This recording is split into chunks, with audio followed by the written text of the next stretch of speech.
ಒಂದೊಂದು ಗ್ರಹದ ಮಹಿಮೆಯನ್ನು ಒಬ್ಬೊಬ್ಬರಾಗಿ ನಮಗೆ ತಿಳಿಸಬೇಕು. ಪಂಡಿತನೇ, ರಾಜೇಂದ್ರ, ಸೂರ್ಯ ಮಹಿಮೆಯನ್ನು ಕೇಳೋಣ ಕೇಳಿ. ಚೆನ್ನಾಗಿ ಬೇಡಿ.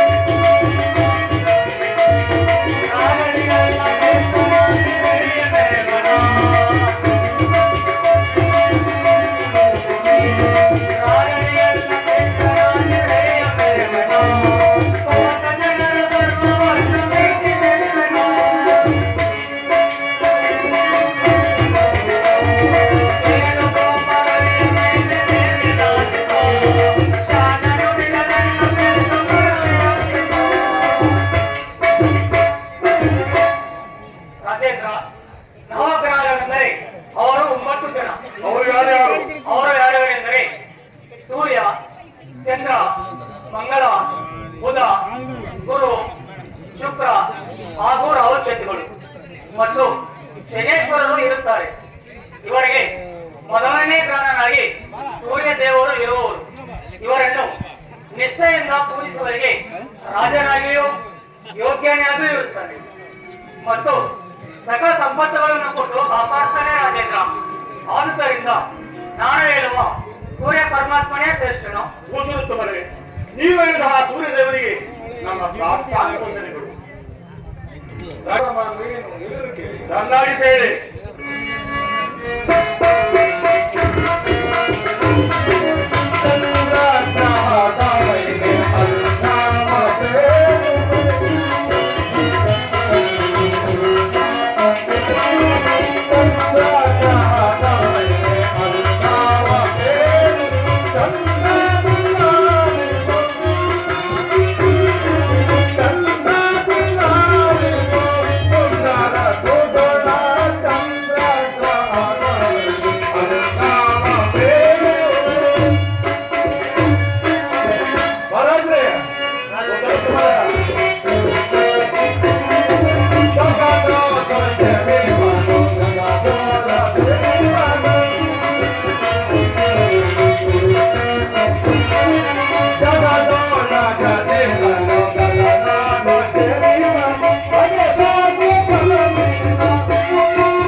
ಮಹಾರಾಜರೇ, ನಾನು ಹೇಳುವ ಚಂದ್ರಗ್ರಹಣ ಬಹಳ ಪ್ರಶ್ನೆ.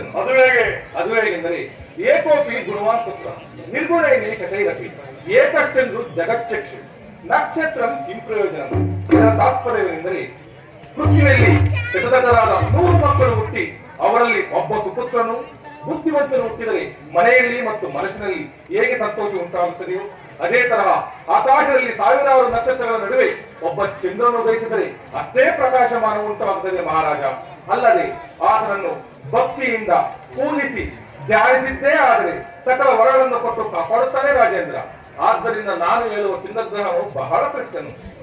ಕೂಸುತ್ತವರೇ, ನೀವು ಹೇಳಿದ ಚಂದ್ರಗ್ರಹನಿಗೆ ನನ್ನ ಶಿರಸಾಷ್ಟಾಂಗ ವಂದನೆಗಳು. ಆಗಬಹುದು ಮಹಾರಾಜರೇ, ಮಂಗಳನ ಮಹಿಮೆಯನ್ನು ಕೇಳಿದ್ರು. ಚೆನ್ನಾಗಿ ಬೇಡಿ. ಹಾಗೆ ಆಗಲಿ.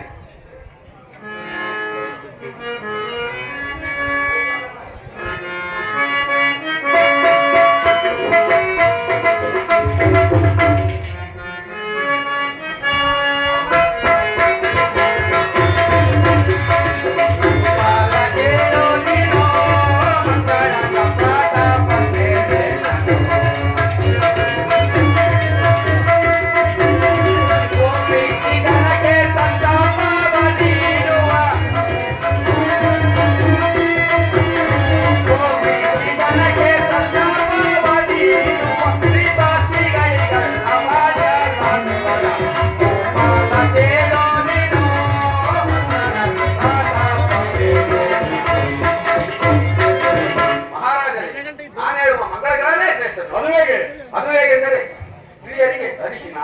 ಕುಂಕುಮ ಬಳೆ ಮುತ್ತೈದೆತನವನ್ನು ಕೊಟ್ಟು ಅಲ್ಲದೆ ಆರೋಗ್ಯ ಐಶ್ವರ್ಯ ಆಯಸ್ಸು ಕೊಟ್ಟು ಕಾಪಾಡುತ್ತಾನೆ. ಆದ್ದರಿಂದ ನಾನು ಹೇಳುವ ಮಂಗಳಕಾರನೇ ಶ್ರೇಷ್ಠನು. ಗೋಸುರುತ್ತಮರೆ, ನೀವು ಹೇಳಿದ ಆ ಮಂಗಳಕಾರಿಗೆ ನನ್ನ ಅನಂತ ಅನಂತ ವಂದನೆಗಳು.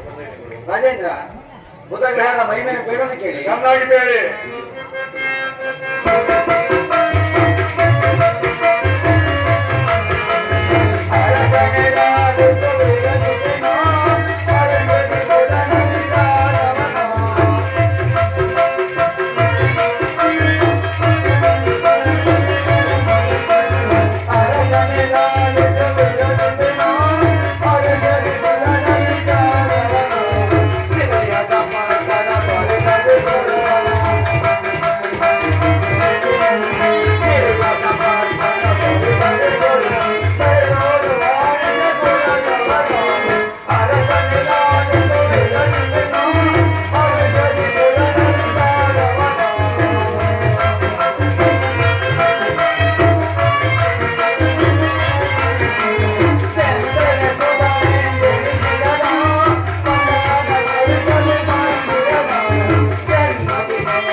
ಗೋಸುರುತ್ತಮರೆ, ನೀನು ಹೇಳುವ ಬುಧಗ್ರಹನೇ ಶ್ರೇಷ್ಠನು. ಅದು ಹೇಗೆ? ಅದು ಹೇಗೆಂದರೆ ಬುಧಗ್ರಹನು ಬುದ್ಧಿ ಅದು ಅತ್ಯಂತ ಸಂಪತ್ತನ್ನು ಹೊಂದಿರುತ್ತಾನೆ. ಆತನನ್ನ ಭಕ್ತಿಯಿಂದ ಪೂಜಿಸುವ ಜನರಿಗೆ ಅತ್ಯಂತ ಬುದ್ಧಿ ಮತ್ತು ಸಂಪತ್ತನ್ನು ಕೊಟ್ಟು ಕಾಪಾಡುತ್ತಾನೆ ರಾಜೇಂದ್ರ. ಆದ್ದರಿಂದ ನಾನು ಹೇಳುವ ಬುಧಗ್ರಹನೇ ಶ್ರೇಷ್ಠನು. ಗೋಸುರುತ್ತಮರೆ, ನೀವು ಹೇಳಿದ ಆ ಬುಧಗ್ರಹನಿಗೆ ನನ್ನ ಶತಕೋಟಿ ವಂದನೆಗಳು. ರಾಜೇಂದ್ರ, ಗುರುಗ್ರಹದ ಮಹಿಮೆಯನ್ನು ಬೇಡನ್ನು ಕೇಳಿ. ಚೆನ್ನಾಗಿ ಬೇಡಿ.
ರಾಜೇಂದ್ರ, ನಾನು ಹೇಳುವ ಗುರುಗ್ರಹನೇ ಶ್ರೇಷ್ಠನು. ಅದು ಹೇಗೆ? ಅದು ಹೇಗೆಂದರೆ ಆತನನ್ನು 330 ಕೋಟಿ ದೇವನ ದೇವತೆಗಳು ಸಹ ಪೂಜಿಸುವರು. ಜ್ಞಾನಕ್ಕೆ ಪೂಜ್ಯನು, ಘನವಾದ ಬ್ರಾಹ್ಮಣ ಜಾತಿ ಕುಲದವನು. ಆತನನ್ನು ಭಕ್ತಿಯಿಂದ ಪೂಜಿಸಿದ್ದಾದರೆ ಸಕಲ ಫಲವನ್ನು ಕೊಟ್ಟು ಕಾಪಾಡುತ್ತಾರೆ ರಾಜೇಂದ್ರ. ಆದ್ದರಿಂದ ನಾನು ಹೇಳುವ ಗುರುವೇ ಶ್ರೇಷ್ಠನು. ಗೋಸುರುತ್ತಮರೆ, ನೀವು ಹೇಳಿದ ಆ ಗುರುಗ್ರಹನಿಗೆ ನನ್ನ ಶತಕೋಟಿ ವಂದನೆಗಳು. ರಾಜೇಂದ್ರ, ಶುಕ್ರಗ್ರಹದ ಮಹಿಮೆಯನ್ನು ಬೇಡಲು ಕೇಳಿ. ಚೆನ್ನಾಗಿ ಬೇರೆ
ಹೇಗೆಂದರೆ ಶುಕ್ರಗ್ರಹನು ಮಂತ್ರ ತಂತ್ರ ಸಂಜೀವನಿಯಲ್ಲಿ ಅತ್ಯಂತ ಬುದ್ಧಿವಂತನು ಹಾಗೂ ವಿಶೇಷನು.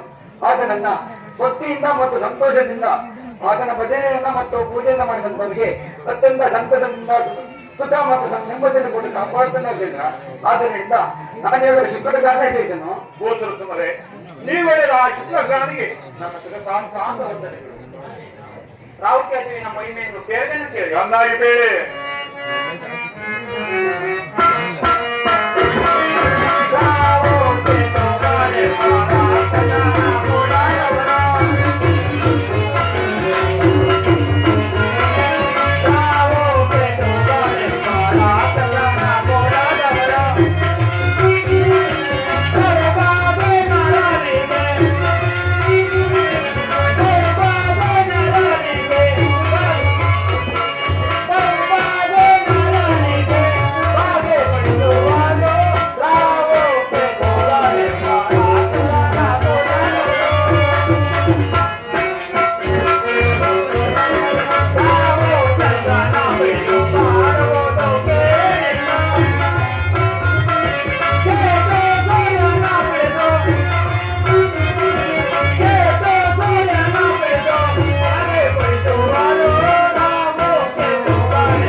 ನಾನು ಹೇಳುವ ರಾಹುಕೇತುನೇ ಶ್ರೇಷ್ಠನು.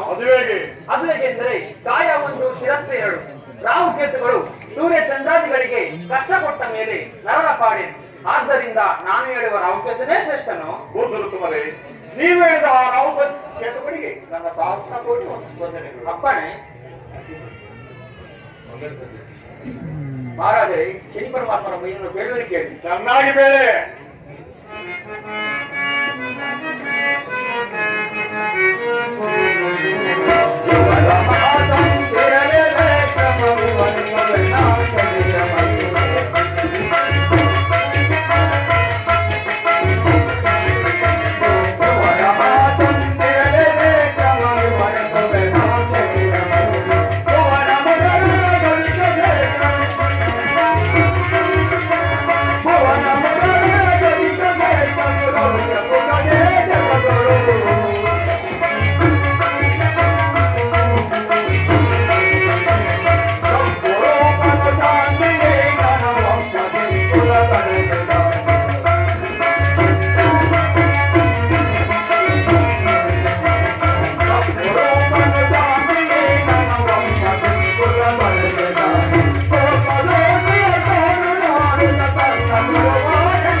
ಭಕ್ತಾಳು ಶ್ರೇಷ್ಠರು. ನಾನು ಹೇಳುತ್ತೇನೆ ಪರಮಾತ್ಮನ ಶ್ರೇಷ್ಠರು. ಅದು ಹೇಗೆ? ಅದು ಹೇಗೆಂದರೆ ಆ ಪರಮಾತ್ಮರು ರೂಪದಲ್ಲಿ ತಪ್ಪಾಗಿ ಸ್ವಲ್ಪರಾಗಿದ್ದಾರೆ.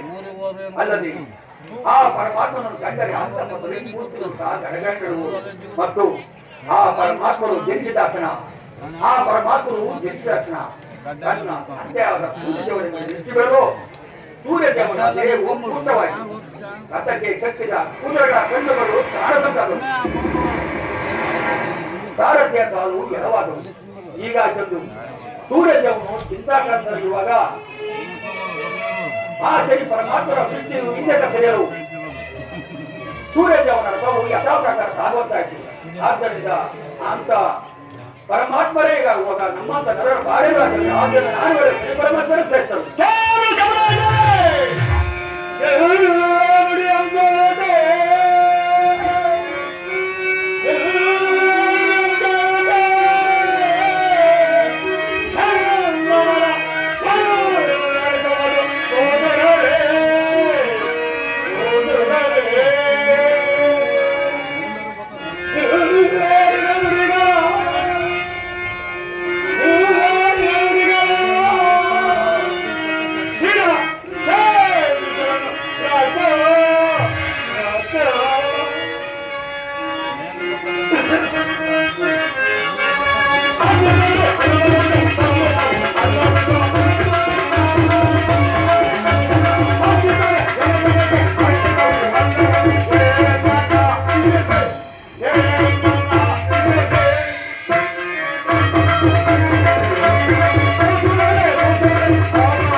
ಅತ್ಯಂತ ಸಭೆಯಲ್ಲಿ ಬೀಸನಿಗೆ ಕಷ್ಟವನ್ನು ಕೊಟ್ಟಂತಹ ಆ ಶಾಂತಿನ ಶತದರ್ಶನ ಸುದ್ದಿಯನ್ನು ನೀರಿನ ಸ್ಥಾನವನ್ನು ಮಾಡಬೇಡ. ಕೇಳು, ನಾನಾದರೂ ಸತ್ಯವಂತ, ನೀತಿವಂತ, ಧರ್ಮವಂತ, ತನ್ನ ತಂದೆಗೆ ಜನಿಸಿದಾಕ್ಷಣ ಕಷ್ಟವನ್ನು ಕೊಟ್ಟಂತಹ ಮಗನೇ ಅವನು ಪರಮಾತ್ಮನೇ. ಹುಚ್ಚು ಪುರೋಹಿತ, ಬಾಯಿಗೆ ಬಂದಂತೆ ಬರಬೇಡ. ಇದೋ ನಿನ್ನ ನಾಲಿಗೆ ನೀರಿವನು. ಮಹಾರಾಜರೇ, ಆ ಪರಮಾತ್ಮನನ್ನು ನಿಂದಿಸಬೇಡ, ನಿಂದಿಸಿದವರನ್ನು ಕುಂದಿಸದೆ ದುಡ್ಡಲಾರರು. ಒಂದು ಆ ಪರಮಾತ್ಮನನ್ನು ಜರಿದು ಅನುಭವಿಸಿದರು ಖ್ಯಾತ ಜನ ಪರಮಾತ್ಮರೇ. ಏನು ನಿಂದಿಸಿದವರನ್ನು ಕುಂದಿಸಲೇ ಬಿಡಲು ಜಾಗ್ರತೆ ವಹಿಸ ಅರಿನ ಶನಿಯನ್ನ.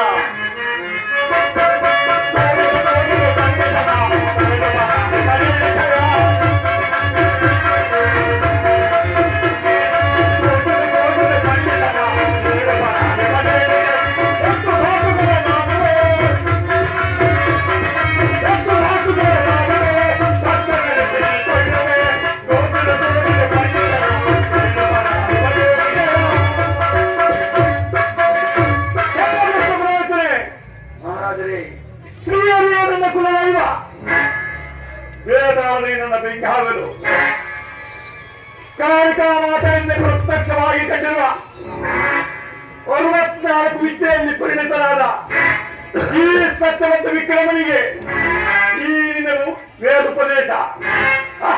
ಪರಮಾತ್ಮನಂತೆ ಪರಮಾತ್ಮ ಮಹಾರಾಜರೇ, ಎಲ್ಲಿವರ ಹಾಲಿನ ಪರಮಾತ್ಮ. ಮಹಾರಾಜರೇ, ಆ ಪರಮಾತ್ಮನನ್ನು ನಿಂದಿಸಬೇಡಿ. ಆ ಪರಮಾತ್ಮರ ಕೋಪದಲ್ಲಿ ನಿಮ್ಮ ಕೋಪವು ತೃಣ ಮಾತ್ರ ಅಲ್ಲದೆ ಆ ಪರಮಾತ್ಮನು ಸಕಲ ಚರಾಚರ ವಸ್ತುಗಳನ್ನು ಮತ್ತು ಅಣುವೇನು ತೃಣ ಕಾಷ್ಟದಲ್ಲಿರುವುದು. ಕಷ್ಟದಲ್ಲಿರುವುದು ಸಕಲ ಚರಾಚರ ವಸ್ತುವಿರುವುದು. ಈ ತುಂಬಿದ ಸಭಾಂಗಣದಲ್ಲಿ ಸಭಾಂಗಣದಲ್ಲಿರುವುದು, ನಿನ್ನಲ್ಲಿ, ನನ್ನಲ್ಲಿ, ಈ ಕಂಬದಲ್ಲಿ, ಕಂಬದಲ್ಲಿರುವರು, ಆ ಕಂಬದಲ್ಲಿ, ಆ ಕಂಬದಲ್ಲಿರುವರು, ನನ್ನಲ್ಲಿ, ನಿಮ್ಮಲ್ಲಿ ಇರುವರು. ನನ್ನಲ್ಲಿ ಇರಲಾರನು. ಜಾಗ್ರತೆ ತೋರಿಸ ನಿನ್ನ ಶನಿಯನ್ನು ತೋರಿಸುವರು.